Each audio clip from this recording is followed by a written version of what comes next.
অনেকগুলো দলের আলাপ আলোচনার ভিত্তিতেই হয়তো এক্সপোজারটা বিএনপি করেছে, কিন্তু সকলের মতামত নিয়ে এবং সকলের সিদ্ধান্তের আলোকেই বিএনপি প্রথমে 10 দফা, সেখান থেকে 27 দফা এবং সর্বশেষ 31 দফা রাষ্ট্র সংস্কারের একটা রূপরেখা বিএনপি ক্ষমতার বাইরে থেকেই অন্যান্য রাজনৈতিক দলগুলোকে নিয়ে দিয়েছে।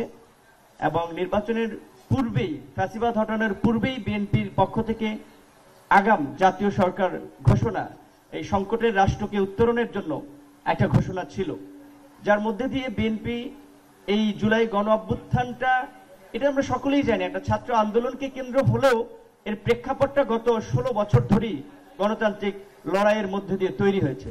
সেখানে বিএনপি যদি এই জাতীয় ঐক্যের জায়গাটা তৈরি করতে না পারতো, তাহলে হয়তো এই গণ অভ্যুত্থানটা কবে হতো সেটা বলা মুশকিল হতো।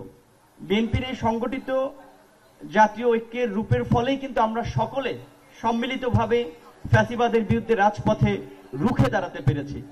তো আজকে দেশের নির্বাচন নিয়ে যে সংকট তৈরি হয়েছে কিংবা রাষ্ট্র সংস্কার নিয়ে আমি মনে করি অহেতুক বিতর্ক এবং বিভাজন হচ্ছে, এইটাকে কমিয়ে আনার জন্য বিএনপি একটা বড় রাজনৈতিক দল হিসেবে ভূমিকা নিতে পারে।